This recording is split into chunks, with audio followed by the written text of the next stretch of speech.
எல்லாருக்கும் வணக்கம் ஃப்ரெண்ட்ஸ். இந்த வீடியோவில் நம்ம எதை பற்றி பார்க்க போகிறோன்னா கருணைக்கிழங்கு சாகுபடி பற்றி பார்க்கலாம் வாங்க. கருணைக்கிழங்கை வச்சு இது ஒரு 6 மாதத்து செடியாக இருக்குது. இப்போ இதை நம்ம சாகுபடி பண்ண போகிறோம். வாங்க எப்படி சாகுபடி பண்ணுறதுன்னு பார்க்கலாம்.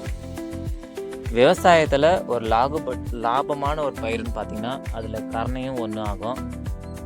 கருணை பார்த்திங்கன்னா ஏக்கராவுக்கு ஒரு 100லேருந்து 120 மூட்டை வரைக்கும் ஆப்பிடும்.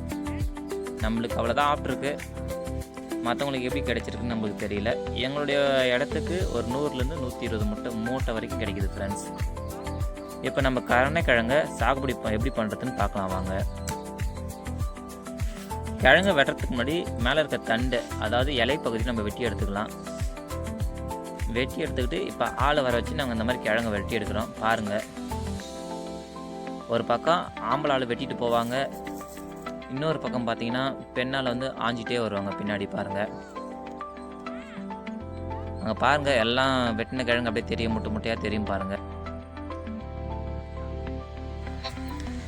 இப்போ நம்ம இந்த கிழங்கு தான் மண் எடுத்து தனித்தனியாக 3 ரகமாக பிரித்து எடுக்கணும் ஃப்ரெண்ட்ஸ். 3 ரகம்னு பார்த்தீங்கன்னா இந்த கிழங்குல 3 விலை இருக்குது. அது பார்த்தீங்கன்னா விரலின்னு ஒரு கிழங்கு பிரிக்கலாம், இன்னொன்று பார்த்தீங்கன்னா பொடி கிழங்குன்னு ஒன்று எடுத்துக்கலாம், அப்புறம் பார்த்தா முட்டி கிழங்குன்னு ஒன்று சொல்லுவாங்க. இதில் பார்த்தீங்கன்னா விரலி கிழங்கு மட்டும்தான் ரேட்டு போகும், பொடியும் முட்டியும் ரேட்டு போகாது, அடி மட்டத்துக்கு எடுத்துகிட்டு போவாங்க.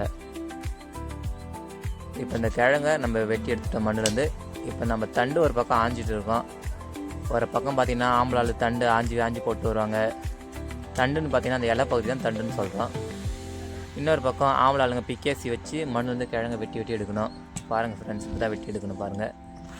கிழங்கு முடிஞ்ச அளவுக்கு அடிப்படாமல் எடுக்கணும். டேமேஜ் ஆகிடுச்சுன்னா அந்த கிழங்கு எதுக்குமே ஆகாது. விவசாயத்தில் இது ஒரு லாபம் தர பயிராக இருக்குது. இந்த பயிர்னு பார்த்தீங்கன்னா திருவண்ணாமலை டிஸ்ட்ரிக்டில் நாங்கள் பயிர் வச்சுருக்கோம். பாருங்கள், இப்போ நம்ம சாகுபடி பண்ணி இப்போ மண் வெட்டி எடுத்துகிட்ருக்கோம் பாருங்கள். பொம்பளை ஆளுங்க கட்டிலேருந்து கிழங்கு 3 ரகமாக பிரித்து போடுறாங்க. ஆம்பளை ஆளுங்க ஒரு பக்கம் வெட்டி எடுத்துகிட்டே வரோம். ஒரு ஏக்கராகுன்னு பார்த்தீங்கன்னா 10லேருந்து ஒரு 12 டன் வரைக்கும் இந்த கிழங்கு விளையும். நம்ம ஒரு 50 சென்ட் தான் போட்டிருக்கோம். கிழங்கு அந்தளவுக்கு லாபம் சாகுபடி இந்த வருஷம் சாகுபடி ஆகலை.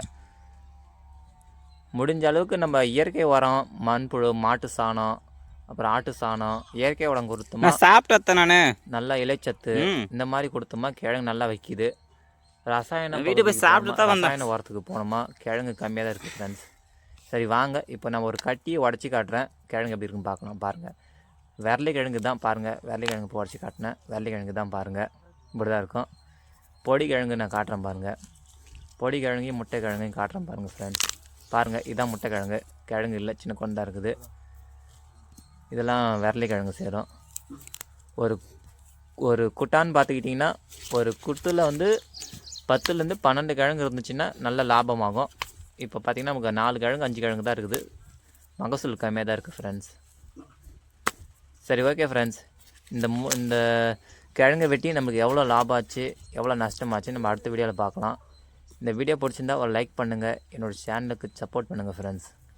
தேங்க்யூ. நம்ம அடுத்த வீடியோவில் எவ்வளோ லாபம் எவ்வளோ நஷ்டம்னு நம்ம அடுத்த வீடியோவில் பார்க்கலாம் ஃப்ரெண்ட்ஸ். தேங்க்யூ.